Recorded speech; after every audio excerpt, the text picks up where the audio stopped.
Oh, ei, Heloísa, boa noite, tudo bem?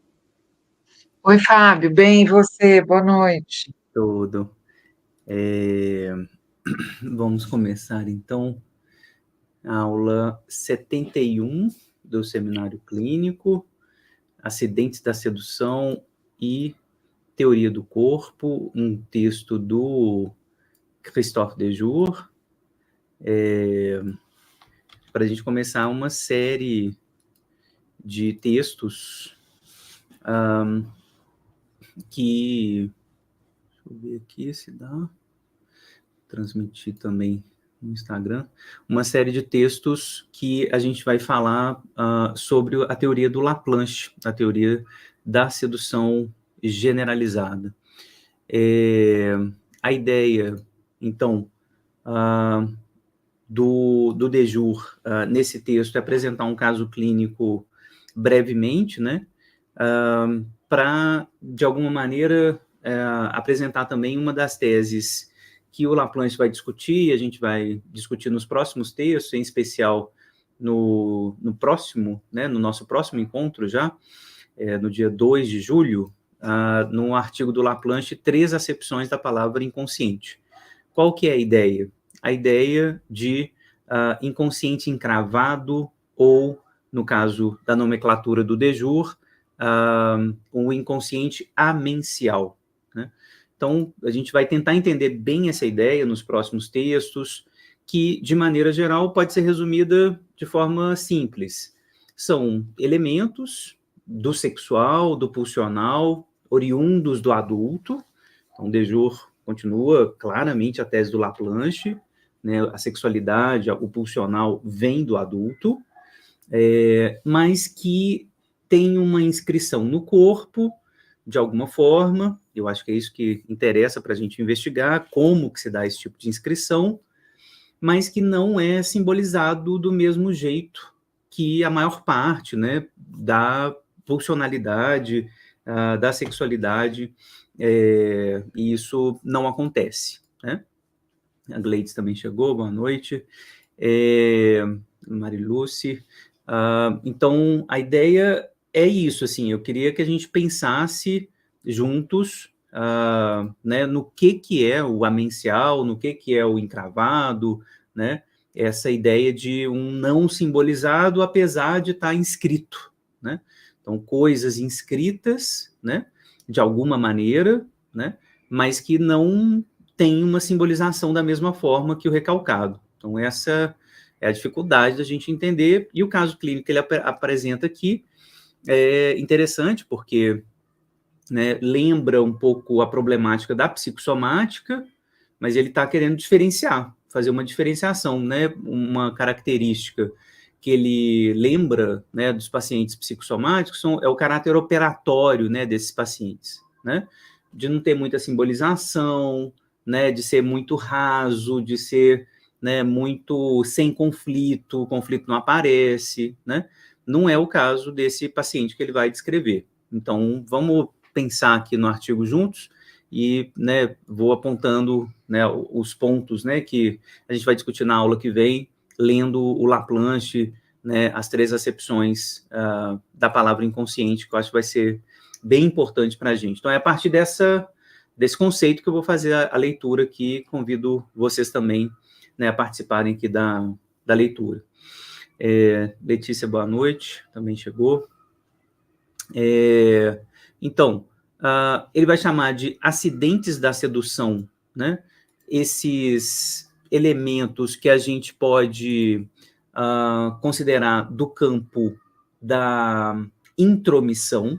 Então, lembrando uma coisa que eu sempre comento aqui nos vídeos, o Laplanche, nesse textinho dele, né, de 92, mais ou menos, vai apontar para um contínuo, né, um contínuo bem importante, né, que de um lado tem a implantação, do outro a intromissão.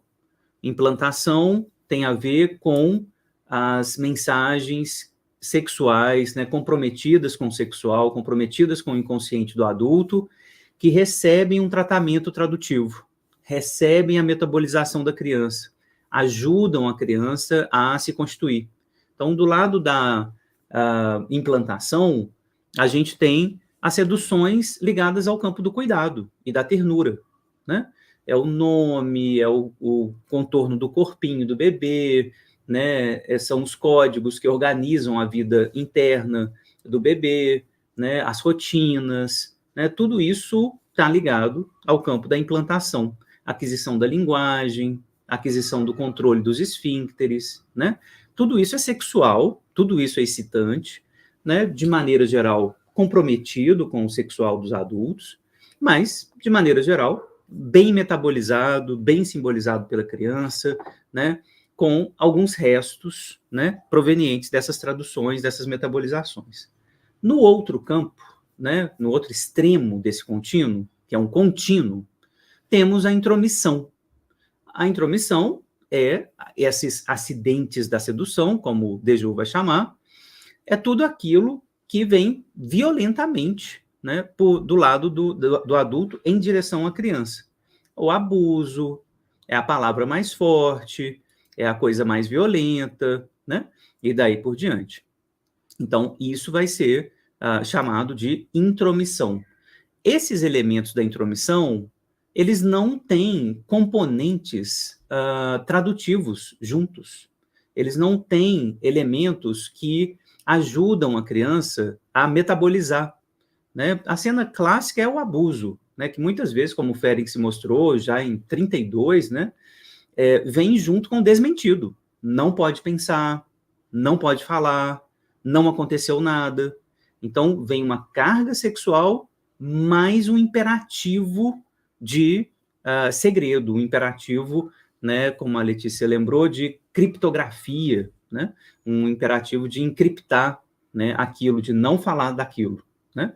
Então, um material muito difícil de traduzir. No caso do paciente apresentado pelo Dejoux, né, o senhor Garance, né, o senhor Garance, ele vai ver cenas terríveis de violência perpetradas pelo pai, né, endereçadas à criança mesmo, a ele, criança, né, de furar os olhos dos bichos, de caçar, de matar os bichos na frente dele, enfim, cenas muito violentas, né, que o Dejoux vai interpretar muito bem adiante. Então, cenas como essas, né, matar o bicho, bater, abusar, espancar, estão no campo da intromissão. E isso parece não ser possível de traduzir, de metabolizar.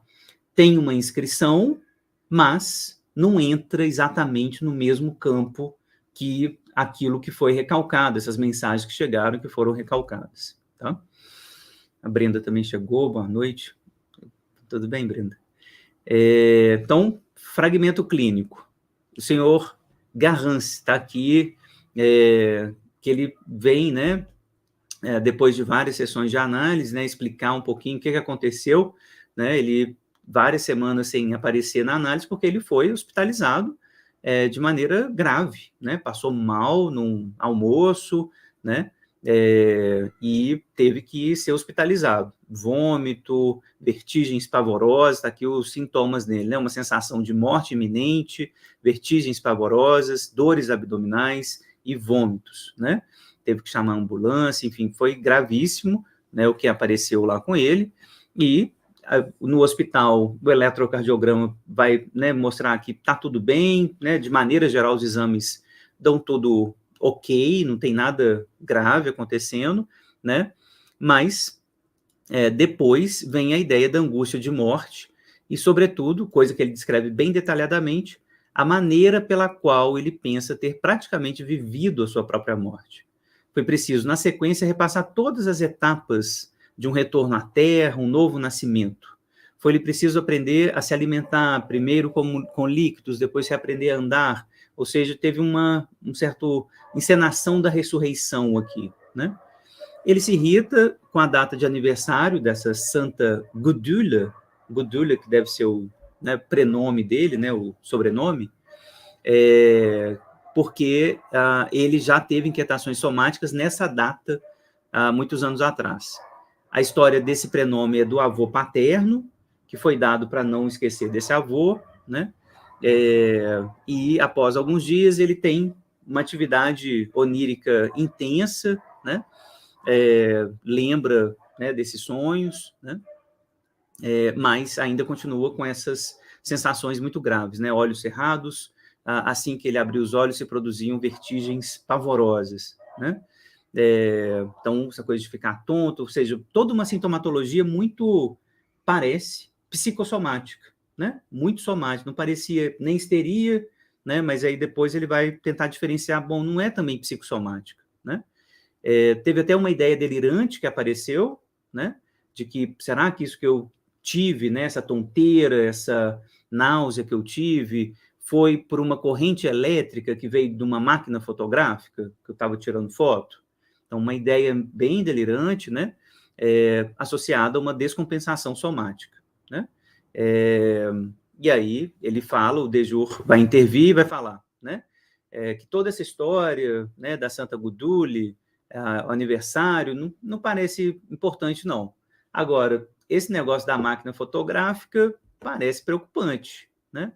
E ele lembra, associa isso ao gosto, né, desse sujeito de tirar fotos, e tirar fotos exibicionistas, né, por assim dizer, um exibicionismo sádico, né, que seu pai se faz presente aqui. Um pai que se entregava a verdadeiros massacres, matanças de animais, diante do seu filho.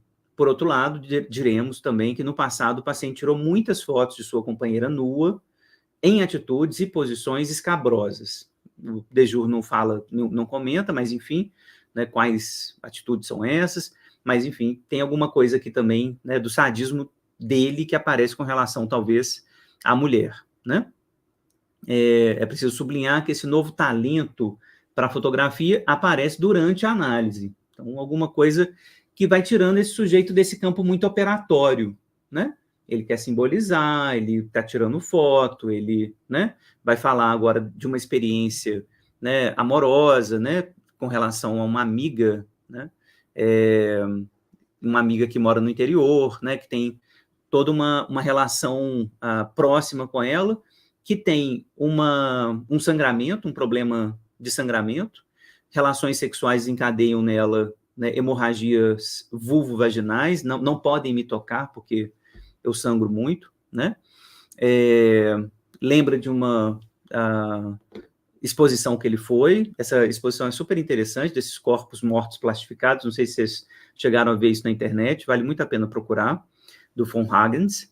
Então, coisas que ele está pesquisando, está lembrando na análise. Essa amiga que sangra, uma exposição de arte, né, que mostra esses corpos mortos, né, olhar, morte, né, a mulher, essa amiga é ruiva também, né, como né, outras figuras que vão aparecer na história dele, né. Então, algo nessa conjuntura faz mensagem, mas essa mensagem é intraduzível. Por quê? Porque ela atinge no senhor Garrança uma zona de proscrição. O Dejur vai explicar depois esse termo, né? O que é essa proscrição? Pelo que sei desse paciente, não posso deixar de aproximar essa mensagem das condutas enigmáticas do pai com os seus gestos de violência sádicos, mortíferos e degradantes perpetrados sobre o corpo de animais vítimas. Há, portanto, nas duas mulheres ruivas, algo que, por seus hábitos, reenvia a mensagem intraduzível ao acidente da sedução, a sideração psíquica do paciente, quando ele era criança, face a uma sedução pelo pai, que se anuncia por meio de um agir que transmite o voto da morte, de assassínio e de sangue.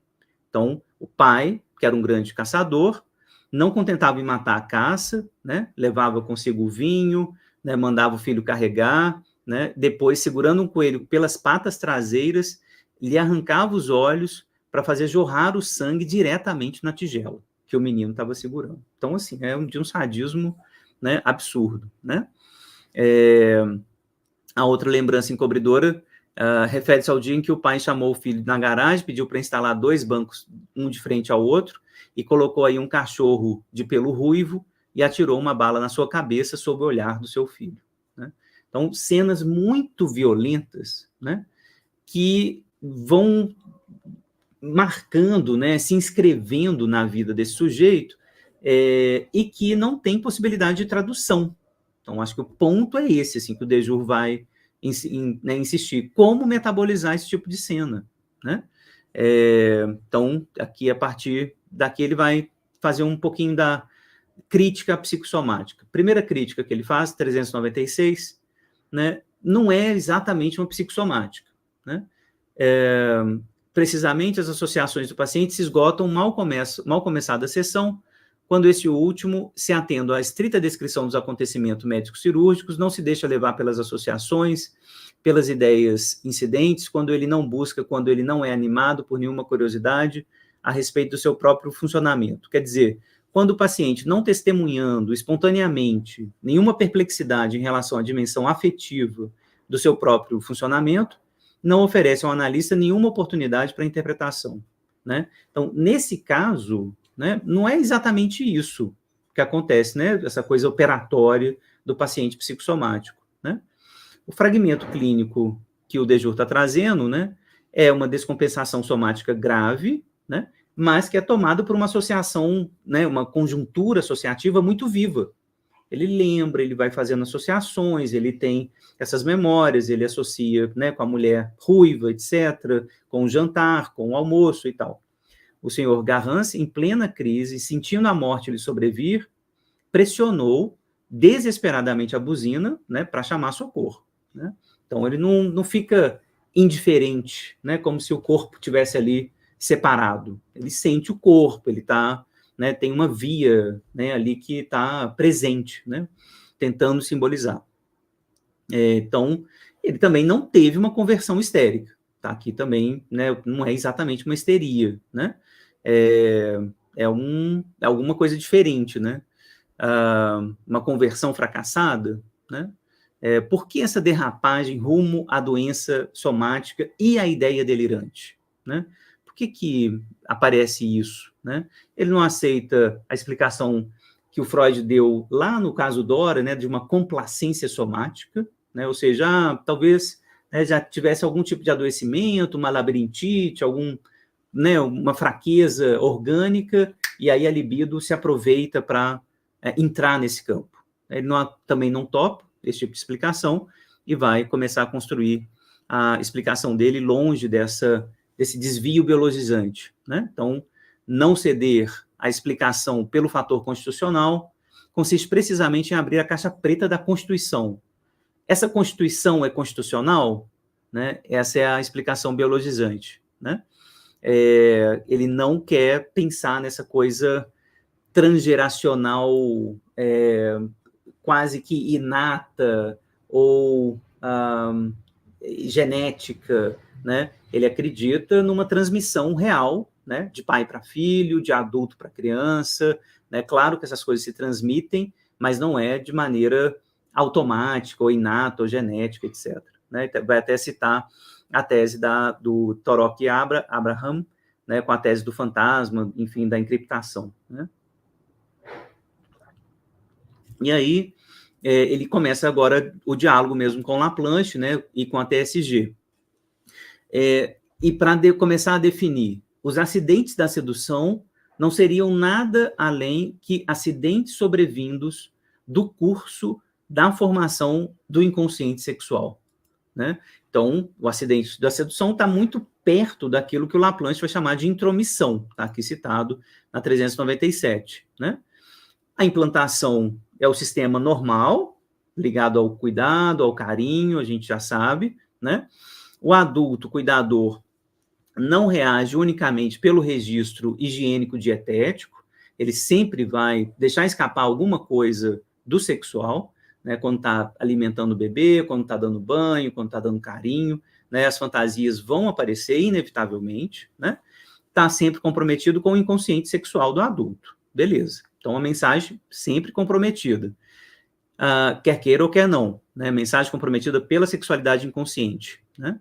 É isso que o Laplanche chamou de mensagem enigmática, né? Esses restos não traduzidos, né, vão ficar ali como sombra da tradução. Essa sombra, esse resíduo não traduzido, é ela mesma que se sedimenta para formar o inconsciente sexual da criança. teoria tradutiva do inconsciente, teoria tradutiva do recalcamento originário. Dejur está seguindo passo a passo a TSG do Laplanche, tá? Acredita, né, fortemente, né, na capacidade tradutiva da criança, que é uma discussão, né, entre os Laplanchianos, né, desde a Sylvia Bleichmann, uma discussão muito importante aqui, tá, gente? Assim, quando que começa efetivamente e o que é a capacidade tradutiva da própria criança, né? Já tem alguma coisa inata? Ou ela tem que aprender desde o início, né, com a ajuda, né, da mãe, dos aportes, né, paternos, maternos, a traduzir, né? Quando que a criança começa mesmo a traduzir, a metabolizar isso aí que o Dejur está chamando de gênio próprio da criança, né? Então, não tem uma transmissão direta. Isso é fato, né, assim, para todos os Laplanchianos, né? Não tem uma transmissão direta. Sempre vai ter tradução. Mas a pergunta, né, principalmente que a Silvia coloca para o Laplanche, né, que faz o Laplanche mudar de ideia, porque o Laplanche falava de uma maneira muito ingênua do bebê tradutor. Ah, não, o bebê é um bebê tradutor, né, ele vai receber essas mensagens e vai começar a traduzir. E a Silvia vai dizer para o Laplanche, não tem eu no início. O eu não está presente, sua própria teoria está dizendo que não tem eu no início, né? Então, o bebê não pode traduzir, né? O bebê precisa de um suporte tradutivo, que é o outro. Mesmo com essa, né, com essa chamada de atenção que a Sylvia Bleichmann faz ao Laplanche, continua a dúvida. Mas quando que começa? Mesmo com suporte, né? Por exemplo, quando a mãe fala, isso você está sentindo é um soninho, você está com soninho. Está na hora de papar, você está com fominha agora. Nossa, que fominha, né? E dá de mamar para o bebê e vai conversando com ele, traduzindo essas excitações, falando dessas excitações. Nossa, está com fominha, nossa, vou, né, está agora quentinho, está com frio, né? Enfim, ela vai traduzindo isso, né, linguageando isso, enfim, as experiências emocionais da criança, né? Mas quando que dá o salto? Quando que é o salto, né? Que isso que a criança começou a ouvir, né? Traduções, né? Que veio da mãe, que veio do adulto. Quando que dá o salto e ele começa a fazer? Esse gênio aí, próprio da criança, né? Começa a fazer. Já que não é, concordamos com o Dejur, uma reprodução transgeracional, né? Que tudo vai depender, sim, né? Da tradução. E também concordamos com o Dejur, né, os casos clínicos que eu atendo, que eu supervisiono lá na UFMG, são muito impressionantes como prova, assim, contundente disso. Uma rosa pode brotar do lixo, né? Esses são os casos que mais espantam. Casos muito difíceis, de violência terrível, e às vezes nasce uma pessoa dessa situação incrível. Pessoas criativas, otimistas, vivas e, né, incrivelmente com defesas maníacas muito ativadas, muito vivificantes, né, que faz isso acontecer. Mas por que fez isso acontecer? Porque, lendo a história dessas pessoas, eu fui violentada, eu fui abandonada num lote, a minha avó me achou num lote, estou falando de uma paciente que eu estou supervisionando, né, lá na UFMG. Fui espancada, né, pelo meu pai, enfim, essas histórias assim mais escabrosas. E dessa história sai uma advogada que vai fazer causas, defender causas super legais na comunidade dela. Sai um cineasta, um menino negro que não conhece o pai, né, é alcoólatra, né, só viu o pai bêbado no chão 2 vezes, a mãe também problemática, provavelmente esquizofrênica, enfim, situações terríveis, e nasce um menino cineasta. Genial, um menino genial. Um menino negro que está terminando a escola de cinema fazendo filmes brilhantes. Como que traduziu? Que capacidade que é essa? Né? Fica a dúvida, gente, assim, não tem como saber exatamente o que é essa operação tradutiva. Essa operação que cada um vai fazer à sua maneira, né? A partir das coisas, né, que a gente recebe. No outro extremo também chama atenção, né, que são os meus pacientes, de maneira geral, os pacientes Zona Sul, né, de Belo Horizonte e tal. Pessoas que tiveram tudo tudo, né? Bons pais, boas mães, família organizada, escola particular, né? Terapia desde pequenininho, né? E que caem numa melancolia suicidária. Suicidária. Tipo assim, sabe? Pessoas que viajam, vão para a França todo ano, vão para os Estados Unidos, tem carro, tem casa própria, nunca passaram fome, assim, não tem nem ideia do que é passar fome. Nunca. E são pacientes suicidários, com ideação suicida seríssima, seríssima. Né? Vários, vários. Então, assim, atenção dos pais, carinho, cuidado, muita conversa, muito material tradutivo, né? Pessoas que falam 3 línguas, sabe? Que estudaram, que têm doutorado, com ideação suicida. Então, é esse o ponto, assim. Então, a Silvia, né, coloca isso pro Laplanche, né, na década de 90, e isso deixa uma pulga atrás da orelha na TSG mesmo, né? Quais são essas forças tradutivas? São inatas? Elas claramente dependem do ambiente, certamente, dependem dos adultos. Mas o que é esse elemento inato aí? Tá? A gente vai ficar com essa dúvida, eu acho, né? A sensação é que a gente vai ficar para sempre com essa dúvida, mas enfim, há algo inato, tá? Há algo inato e há algo, claro, ambiental, né, que vem junto das mensagens enigmáticas, né? Fábio, Sim.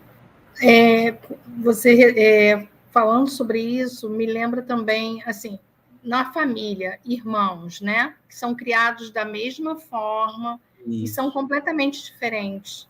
Né? Isso. Ou dão, uns dão para alguma coisa, outros não, né? E exatamente essa dúvida que a gente nunca consegue entender o porquê, né? Dessa diferença. Por exemplo, eu tiro da minha família, eu sou a última dos moicanos, mas eu tive um irmão bem mais velho, e meu irmão teve a criação da minha irmã mais velha, eu sou a caçula, eu tenho uma irmã de 70 anos, praticamente, e ele era mais velho do que ela, 2 anos, mas já faleceu. Ele foi alcoólatra. E ele teve a mesma educação que a minha irmã na época, e a minha irmã se formou, né? Ele não deu para nada, não se formou. E meu pai, na época, tinha condições, bons colégios, uma estrutura familiar boa, né? Casamento, minha mãe e meu pai, né? Então, assim, engraçado. E como que foi tão divergente? Né? Excelente pergunta. A gente pode, né, levar essa pergunta adiante, inclusive dizendo assim, nos estudos com gêmeos unizigotos, ou seja, mesma carga genética, nem nesses gêmeos a tradução é igual. Ou seja, os elementos inatos, supostamente inatos, né, também não determinam o mesmo tipo de criação. Sendo bem, agora, psicólogo sistêmico, né, assim, que a gente estudou, né, também psicologia sistêmica, bastante, a gente sabe que não existe a possibilidade de irmãos serem criados da mesma forma. Isso é impossível. Impossível, né? Deles receberem a mesma coisa, né? É totalmente impossível. Uma situação como essa seria absolutamente psicotizante, né? Receber tudo igual, e receber o mesmo tipo de educação, o mesmo tipo de formulação, etc. Ainda mais com sexo, gênero diferente, por exemplo. Os meninos recebem coisas muito diferentes do que as meninas recebem, mesmo sendo irmãos, mesmo tendo na mesma família. Então, tem engrenagens sistêmicas também na família que vão complicar muitíssimo essa história. Muitíssimo. Né? Os meninos recebem mensagens, como esse menino está recebendo, o paciente do Dejur, recebeu mensagens que a Marta Rezende chama de ultra claras, né? Para dizer, você tem que ser homem. Você tem que ser homem. E a possibilidade disso falhar é muito, e disso psicotizar, disso virar alcoolismo, disso virar dependência química grave, parece óbvio. Hoje, estudando Laplanche, né, a gente percebe que os meninos tendem a fracassar psiquicamente exatamente por esse tipo de mensagem de absoluta onipotência que eles recebem desde muito cedo. Menino não chora, menino tem que ser forte, você tem que matar o bicho lá, vai lá matar. A menina não, a menina recebe muito mais mensagens, tanto sexualizantes, né, muito cedo, muito precoce, né, de objetificar o corpinho da menina, né, mas também de muito mais carinho, muito mais dengo, muito mais cuidado, muito mais apego, etc. Né? A gente vai estudar isso na psicologia, por exemplo, como os meninos são carregados nas crechinhas. E a gente filma isso, como que o menino é carregado e como a menina é carregada, a diferença é brutal. É brutal. Como que brancos e negros são carregados, é brutal, assim, uma diferença incrível. Então não adianta, mas estudou na mesma crechinha, né? Não, você era negra, você era uma mulher negra e a sua amiguinha era uma menina branca. Quem que vai receber mais atenção?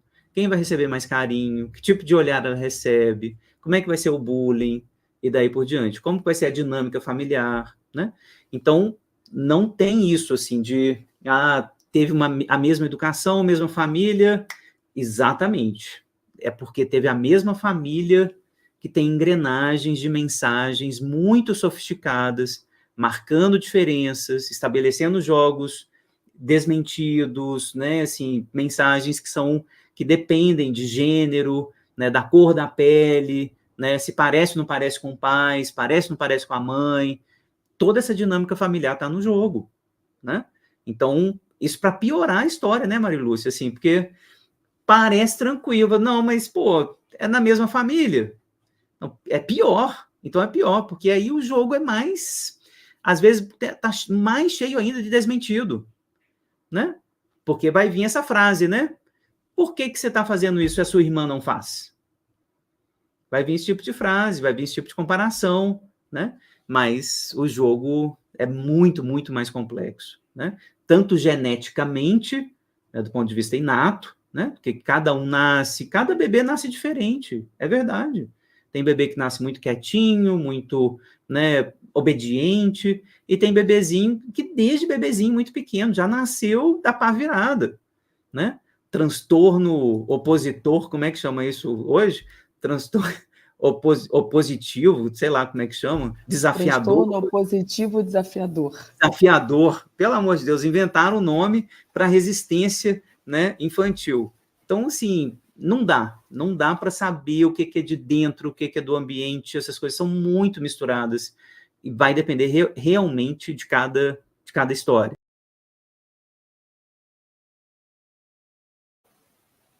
Caiu, né?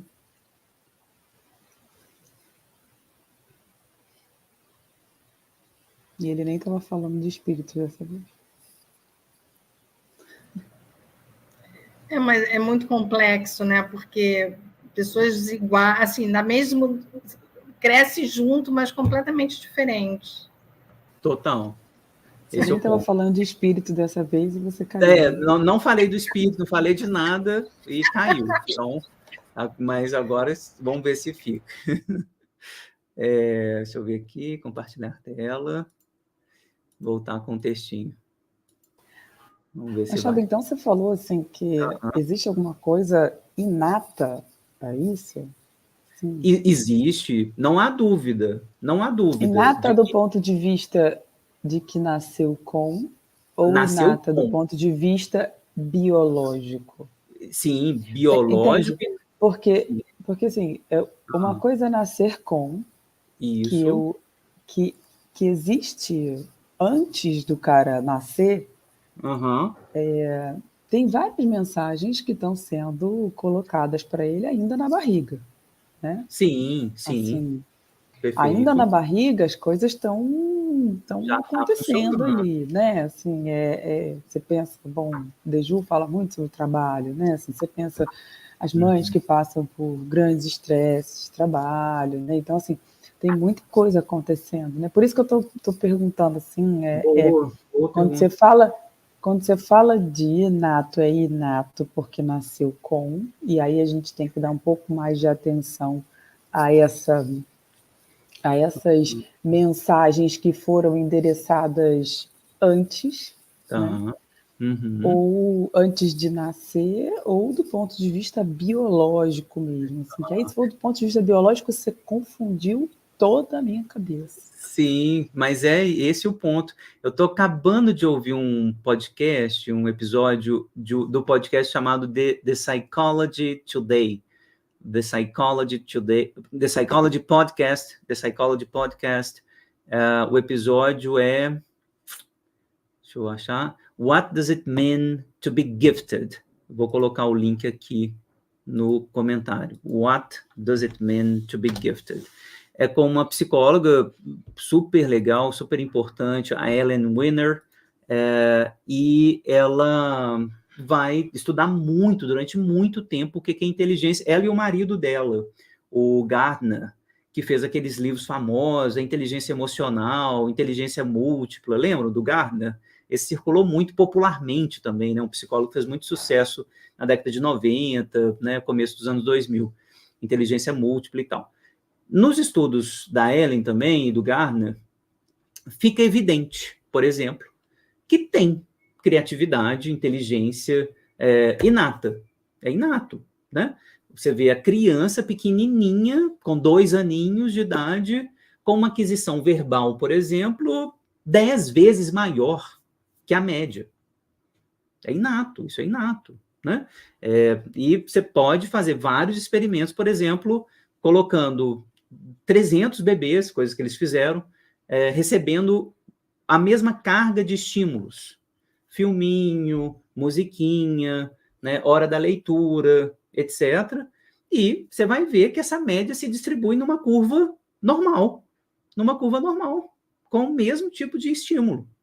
A curva normal vai aparecer, ou seja, tem um desvio padrão para menos e para mais. É inato. Então, o aparecimento das curvas normais, né, quando a gente fala dessas coisas, vai mostrando que tem uma carga inata mesmo, né? De, por exemplo, capacidade verbal, que para a gente é muito importante, porque a gente consegue traduzir, né?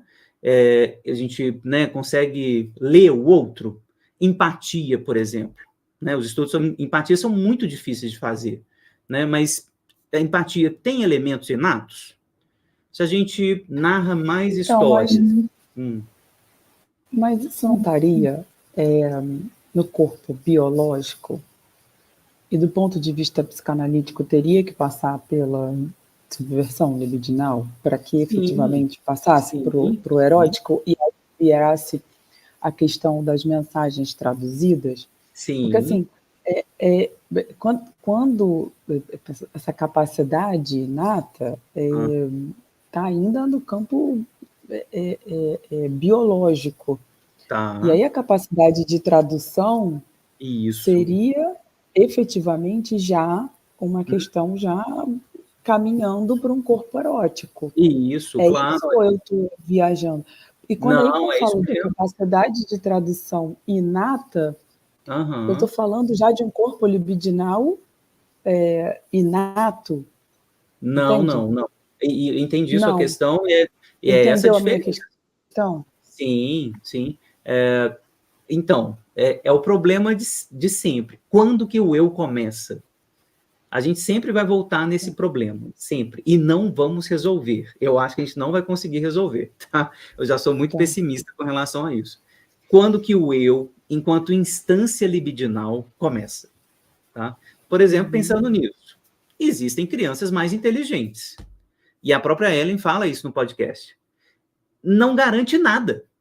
Isso não garante nada. Porque se ela não receber do ambiente, por exemplo, o estímulo adequado, isso pode, inclusive, levar essas crianças para uma depressão sem tamanho. Elas vão ficar entediadas, elas ficam hiperirritadas, totalmente fora de lugar no mundo. Elas não são compreendidas por ninguém, ela acha tudo chato, né? Então, assim, O Gênio Indomável é um ótimo exemplo, isso. Esse filme é maravilhoso, a Gleice está lembrando. Então, assim... Aí, né, Fábio? Hã? Desculpe, o que eu estou pensando em cima exatamente no que você está falando, é que genética não é destino, né? É só uma possibilidade. É uma possibilidade. Então, assim, o que fazer com isso? Então, a dúvida, Letícia, vai continuar, né? Assim, a gente sabe que tem uma carga genética, isso é evidente, ou seja, há, vamos chamar de predisposições, né? Palavrinha mágica, né?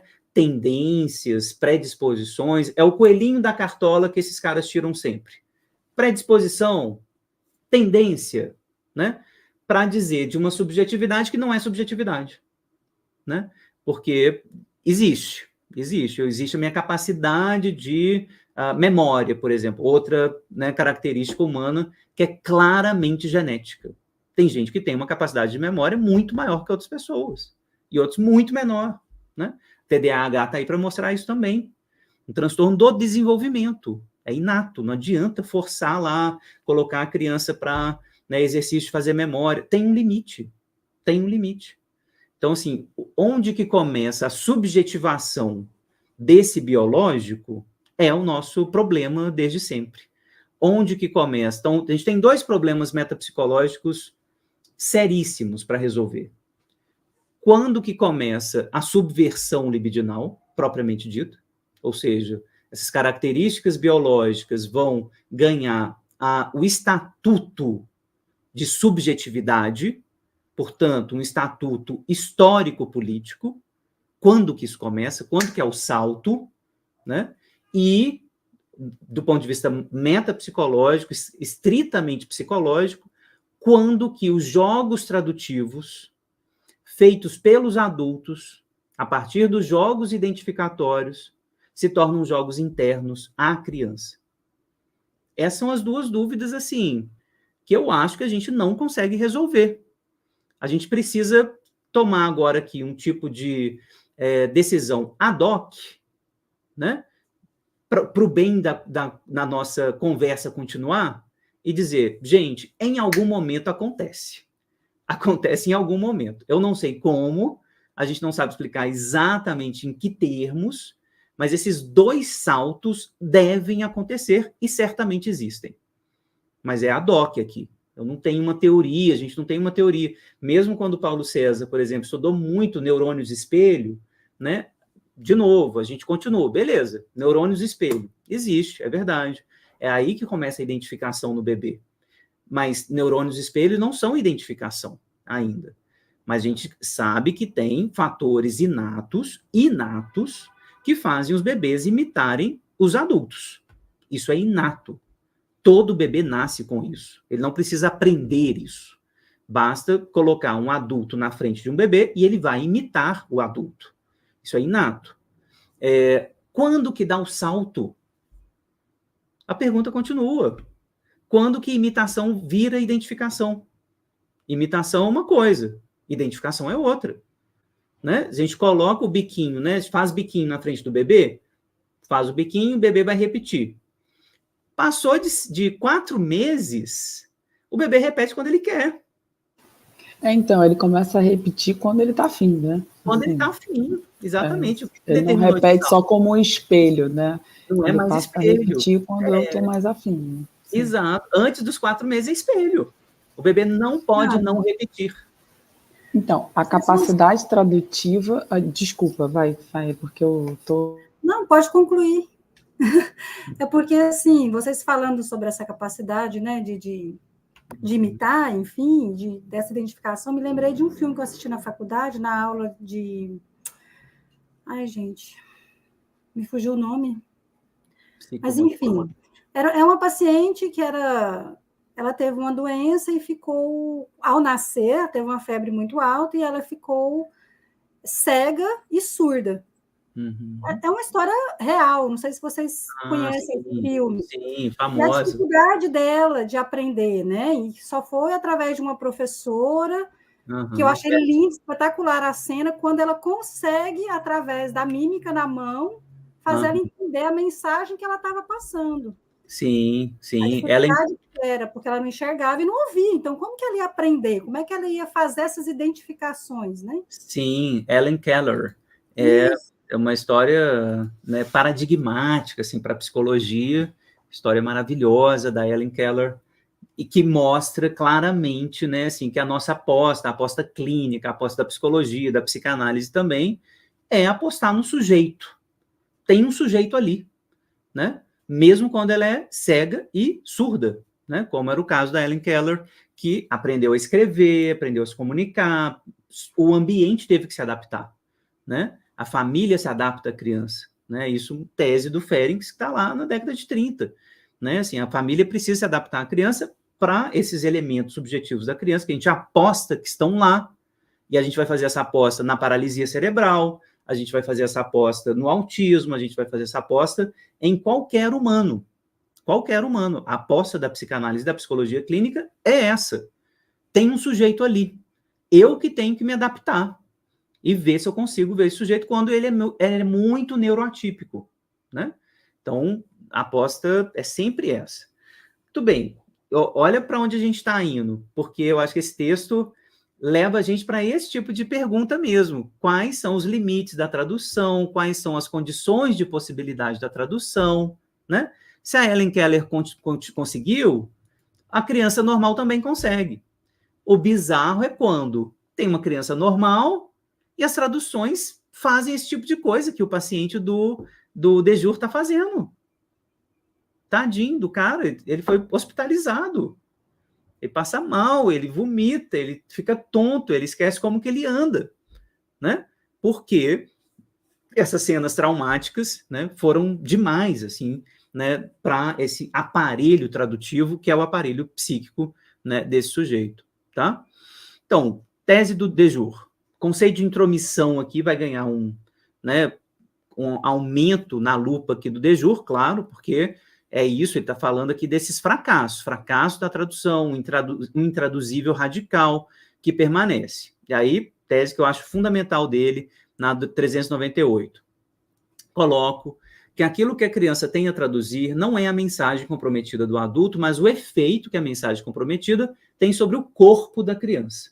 Eu gosto muito disso. Eu acho que o Dejour está apresentando uma novidade aqui na TSG importante. Ele está dando mais materialidade ainda, né? O Laplanche chegou a dizer isso claramente, né? As mensagens são depositadas na superfície psicofisiológica da criança. O Laplanche falou isso desde o início, está lá nos Novos Fundamentos explicitamente colocado.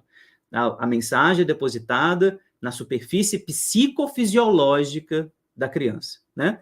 Então, o Dejour só está reforçando, mais uma vez, esse traço, mas está trazendo uma novidade fundamental aqui. A mensagem tem efeito sobre o corpo da criança. Em outros termos, o que a criança tem de traduzir seriam, antes de tudo, estados do corpo excitado pelo adulto. Pensar é sempre, originalmente, pensar o próprio corpo, pensar a minha experiência do corpo. E o protótipo do pensamento, ligação, seria precisamente a tradução dessa experiência do corpo, que é a minha, e nunca nada além dela.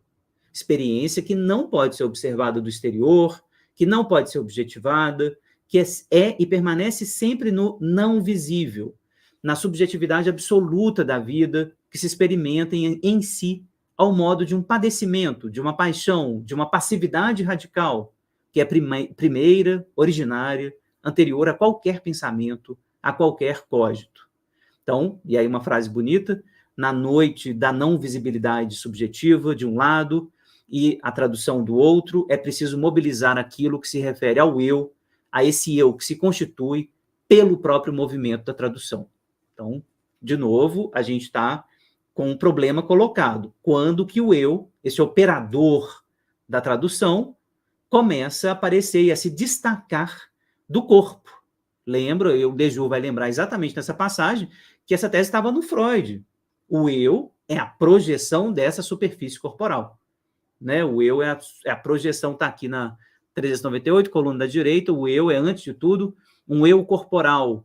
Ele não é somente um ser de superfície, ele é a projeção de uma superfície. Né? Tese que o Laplanche vai explorar muitíssimo na problemática da angústia, problemática número 1, né? Quando o Laplanche vai dizer dessas derivações metafóricas e metonímicas do eu, né, para explicar, né, essa frase aí do Freud, tá? Então, Dejour está seguindo bem passo a passo mesmo o TSG, só sublinhando aqui o lugar de inscrição das mensagens, está no corpo, né? Quando ele vai dizer, então, que esses lugares da intromissão vão ganhar na pena dele um outro nome, acidentes da sedução. né? Eu prefiro intromissão mesmo, né? Acidente da sedução me parece meio desprover o outro de responsabilidade na cena. Não é um acidente, não, matar um bicho na frente do filho, matar um cachorro, dar um tiro na frente do cachorro, não é um acidente. Eu acho que a terminologia não é boa, sabe? Prefiro ainda intromissão, né, mensagem ultra clara, mensagem ultra violenta, enfim. Mas acidente não fez muito sentido para mim, acidente da sedução, né? Porque acidente é meio tirar a responsabilidade do outro da cena. E é uma coisa que o Laplanche vai insistir muito no texto dele, Responsabilidade e Resposta, um texto lindíssimo do Laplanche, né, da gente não tirar. A responsabilidade, na verdade, precisa ser deslocada para o campo da resposta, exatamente porque o outro está na cena. É o outro que a gente está respondendo ao outro. É o outro que convoca o jogo libidinal. É o outro que coloca o jogo para funcionar. Então, a nossa ação no mundo é resposta. Não cabe falar exatamente em responsabilidade fechada, né, em cada um. É sempre um respondendo ao outro e tal. Enfim, Letícia? Não, é que eu ia comentar que esse acidente da sedução, ele traz, porque De Jure, ele articulou muito a psicanálise com a psicopatologia do trabalho, né? A psicopatologia ligada ao trabalho.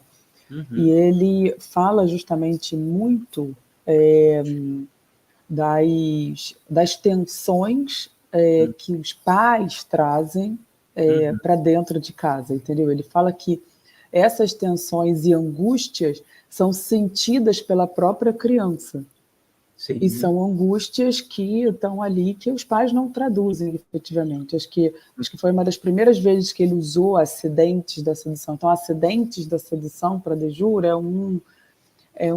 justamente são atitudes do adulto, mas não necessariamente uma atitude de abuso, como nesse caso aqui, que foi um tiro na cabeça do cachorro e tal, mas ele traz essa relação dos pais que chegam em casa, ele traz isso textualmente, dos pais que chegam em casa angustiados e a criança sente aquela angústia como sendo dela mesma. E ela não pode endereçar essa angústia para os pais com vamos colocar em termos mais corriqueiros, com o receio de que, se ela endereçar essa angústia em busca de uma tradução, aumenta a angústia dos pais. Entende? Então, isso é um acidente, realmente. Isso não é um acidente. Você lê isso como acidente? Eu leio isso como um acidente social, né? Porque assim, a psicodinâmica do trabalho ela se apoia em 3 pontos. É um acidente porque os pais estão angustiados pelo trabalho. Mas poderiam não existe. Aí já é uma outra discussão. Exatamente. Acho que essa aula já está fugindo da. Poderiam, mas você consegue um mundo neoliberal desse jeito? Não, poderiam. Interessante, né? Eu também entendo o acidente como um efeito dessa intromissão, né? E pensando um pouco nisso que a Letícia está falando, o De Jure fala, né? Que óbvio, você acabou de dizer, né, Fábio, que os primeiros fatores de identificação da criança são as figuras parentais, esse ambiente familiar, e que depois o trabalho será outra grande fonte de identificação, né? Muito nesse sentido de, vamos imaginar, se tudo for por alguma coisa que mais ou menos, né, normal, ok, mas vira acidente exatamente quando essa intromissão se impõe. Eu também entendo nesse sentido. Tem uma passagem do Freud que o Laplanche cita, inclusive no início desse texto dele, que eu estou citando, Responsabilidade e Resposta. O Laplanche começa o texto com essa citação do Freud, que é na conferência dele para adendo metapsicológico à interpretação dos sonhos, nessa conferência do Freud. O Freud começa a conferência dizendo assim: a gente deve se responsabilizar pelos nossos sonhos? E o Freud é categórico. Ele é categórico. É nosso. O sonho é nosso, né? Então não tem acidente. Isso leva a gente para a discussão que o Freud está discutindo lá no Leonardo da Vinci ainda, no texto do Leonardo, para dizer, não tem acaso na vida psíquica. Não tem acidente. Não tem acidente. O que a gente endereça, o que a gente, sem querer, inclusive, e muito sem querer. Bom, eu sou pai, gente, eu sou pai. Eu preciso acreditar nisso, que o que eu endereço para o Antônio é muito sem querer, do mortífero que eu endereço para ele é sem querer, né? Não quero, não queria, né? Estou tentando me cuidar, faço análise, coloco ele na análise, né? Para não chegar demais, a coisa mortífera, mas vai chegar, né? E não é por acidente, né? É porque tem toda uma intencionalidade, inclusive, né? De ir lá e, sim, colocar um bicho na frente dele e dar um tiro na cabeça do bicho. Mutatis mutandis. É isso que a gente faz todo dia. Quando chega do trabalho e escolhe, consciente, inconscientemente, endereçar alguma coisa para a criança. Então, assim, não é hiperresponsabilizando os pais, não é isso. É só insistir que o jogo libidinal é um jogo de respostas, no plural, não de acidentes. Que a criança mobiliza em mim o reaparecimento do meu narcisismo, né? E a partir disso eu respondo. Eu fico mais angustiado, ou fico menos. Eu uso a criança para brincar, para esquecer do trabalho. Então, assim, são respostas muito, muito diversas, né, que vão aparecer ao longo da história de cada um. Então, minha leitura aqui do acidente, eu encasquetei um pouco com o termo, vou pensar no que vocês estão trazendo, mas fiquei meio encasquetado com a coisa, me parece bem contrária à lógica freudiana. Bom, a ideia é que esses incidentes, né, vão produzir esse transbordamento de excitação, né, que vai culminar na desestabilização, né, tem um efeito assim muito grande, né? Então, proponho designar esse processo pelo termo de proscrição, aqui é um termo bom, é um termo que eu gosto, né, relaciona com o que o Ferenczi está chamando de desmentido também, é uma pena o Ferenczi não ter sido citado nenhuma vez no artigo, não sei qual que é a relação do de Jure com o Ferenczi, mas assim, é claramente uma ideia ferenciana, né, a ideia de que para ser traumático tem que haver proscrição, para ser traumático tem que haver não reconhecimento, para ser traumático tem que haver desmentido, né? Então, o termo é bom, a ideia é boa, mas eu acho que cabe a referência ao Ferenczi aqui. O Ferenczi é o precursor da TSG, tá? A gente precisa situar o pensamento do Ferenczi como precursor dessa matriz de pensamento, tá? Então, o termo de proscrição, para indicar sua diferença fundamental em relação ao recalcamento, é verdade, são dois processos diferentes. O recalcamento é tradutivo, passa pelo pensamento da criança, culmina topicamente na diferenciação entre inconsciente sexual recalcado e o pré-consciente. A proscrição não, ela está fora de todo pensamento, tradução possível, contribui para formar registros impossíveis de funcionamento do corpo. Aí que começa a conversa diferente da psicossomática. Zonas de paresia, paralisia, de morte, ameaça de morte nos jogos de corpo, né? A coisa meio descrita pelo Winnicott também de maneira muito brilhante como esses momentos de desarticulação, né? Ele tem um verbo específico para isso, que é de desintegração, né? Desintegração. Então, essas sensações de desintegração, né, que vão aparecer nesses casos aqui de muito abuso, tá? Então, não há tradução possível. É sobre esses elementos que o de Jure está falando. O que vem a se inscrever aqui na experiência do corpo não pode dar lugar à tradução. Portanto, tampouco a formação do inconsciente sexual recalcado. Algo que se cristaliza, aí aqui começa o problema. Onde que cristaliza? Onde que tem inscrição? Como que está inscrito? Tá? Algo se cristaliza, que escapa ao recalcamento e, consequentemente, ao psicossexual. Trata-se de uma outra forma do inconsciente, que eu propus chamar de inconsciente amencial. Então, o de Jure vai chamar de inconsciente amencial, Laplanche vai chamar de inconsciente encravado. A gente vai ver isso na próxima aula, né, no texto Laplanche, 3 acepções do termo inconsciente, né, a partir da TSG, tá? Então, inconsciente amencial, por que amencial? Porque não é mentalizado, não faz parte da mente, né? Então, daí, amencial, é retirado do mental, não é mentalizado, não é simbolizado, né? Mas fica inscrito onde? A pergunta continua. Qual que é a inscrição? Que tipo de depósito, né? Tá aí o gisement, esse gisement, né, das reações somáticas, ficam onde? Esse é um problema metapsicológico, né, colocado desde Ferenczi, né? Para quem acompanhou meu minicurso sobre Ferenczi e Laplanche, a gente viu isso nas reflexões sobre o trauma. O problema já estava colocado pelo Ferenczi, já estava. O paciente vem com sensações somáticas primeiro, depois vem o sonho. Primeiro, e aí e o texto dele, Reflexões sobre o Trauma, é genial, porque ele fala restos de sensação, lembranças esfumaçadas, né, de sensações, né?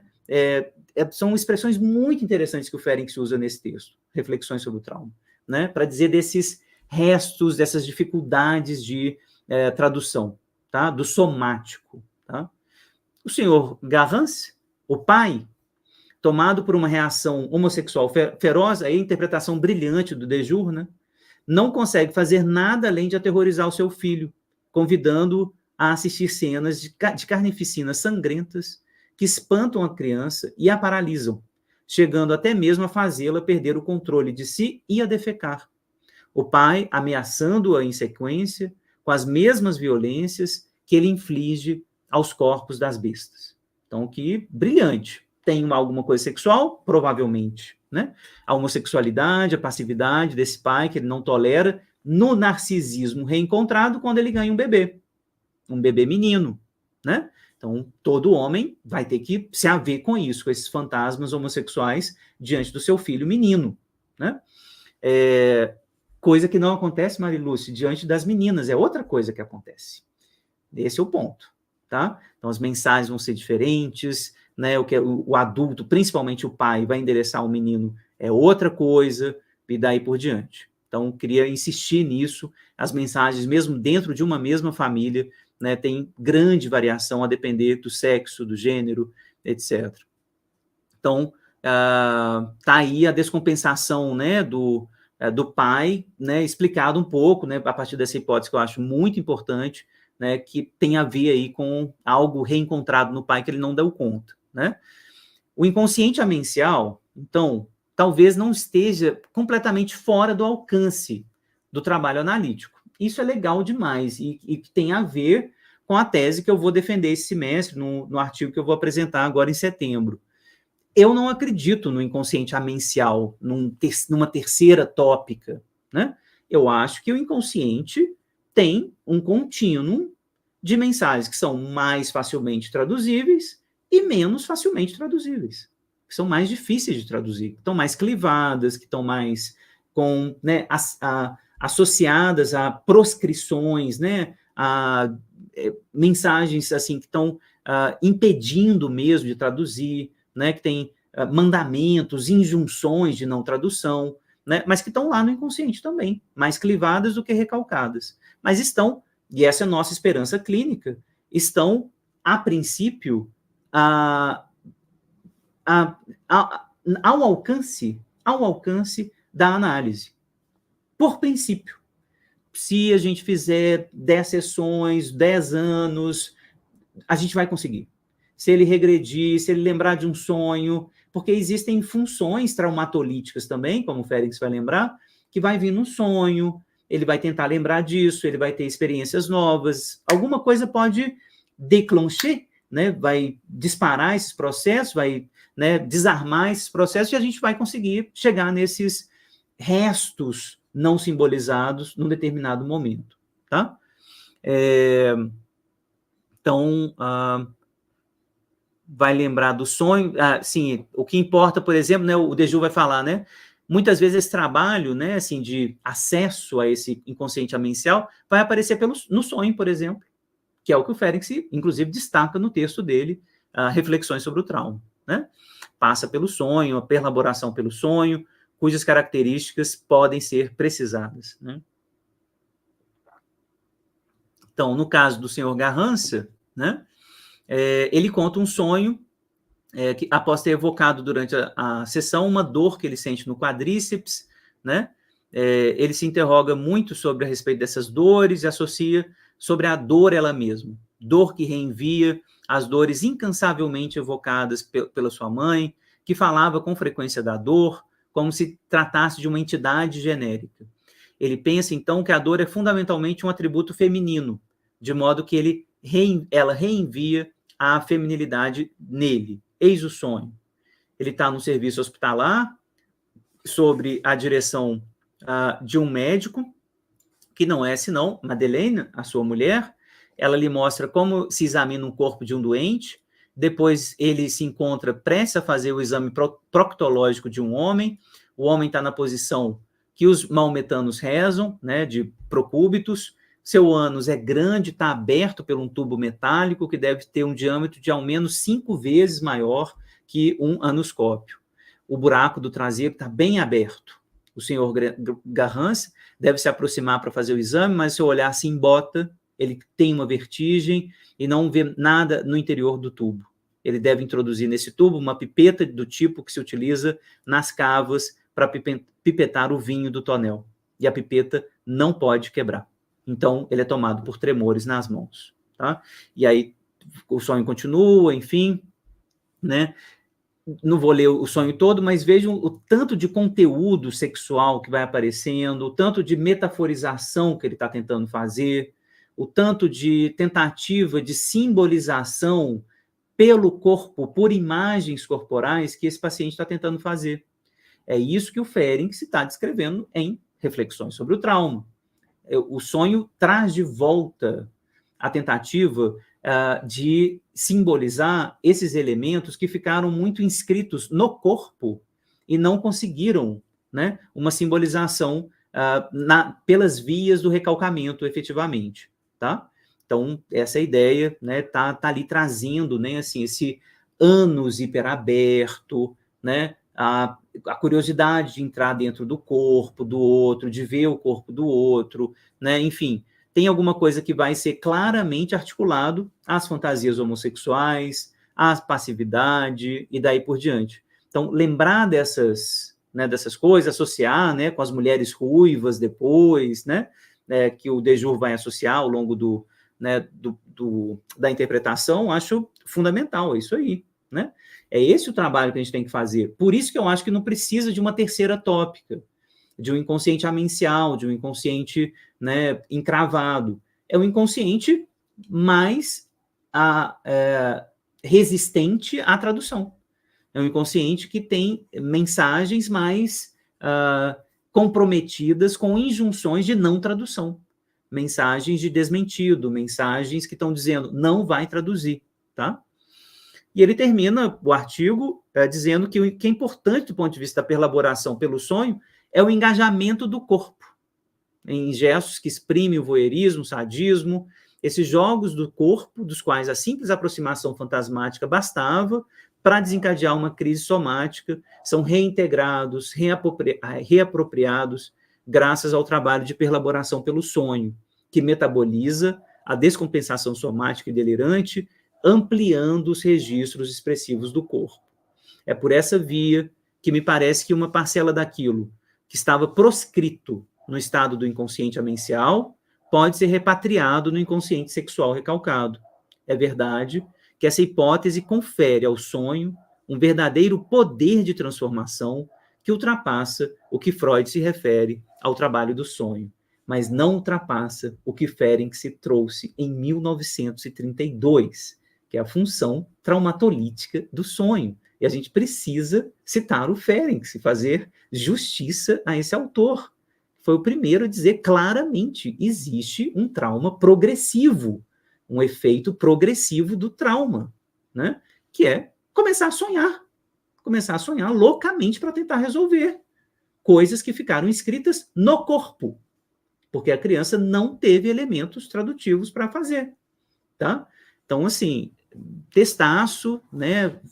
O Desjur está apresentando uma tese nova, muito boa, assim, eu acho que é para pensar, não está resolvido, né, o que é o amencial, né, o que é o encravado, vocês vão ver no texto do Laplanche, né, assim, no próximo encontro. É uma questão metapsicológica difícil para a gente, né, tem mesmo um outro inconsciente, né, outras coisas que não funcionam do mesmo jeito que o recalcado, não é.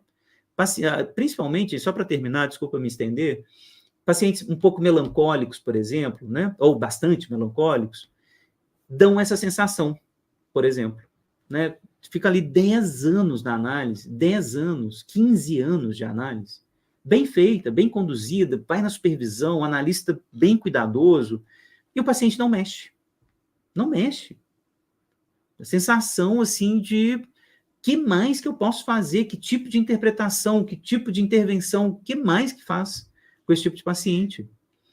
Que dá essa sensação, assim, de que, em alguns casos, tem inscrições que parecem não acessíveis. Não acessíveis. E, no entanto, produzem efeito. Apesar de não acessíveis à análise, ficam produzindo efeito. Às vezes, efeitos somáticos, efeitos de melancolia, efeitos, sabe, assim, a gente não consegue nomear, né? A esperança, eu insisto, a esperança clínica é que o sonho vai vir e vai ajudar a gente, né? Um evento da vida, né? Tipo isso, o cara passou mal, sabe? Assim, teve uma vivência no corpo mesmo, que vai fazer ele associar, né? Eu acho que aí a gente começa, né, um trabalho tradutivo que antes estava muito, muito dificultado. Tá? Então, era isso. Muito obrigado pela presença de vocês. Divulguem bastante o seminário clínico. No próximo encontro, a gente vai ver o Laplanche. E aí, eu espero vocês. Tá bom? Muito obrigado e bom restinho de semana. Até. Valeu. Obrigada.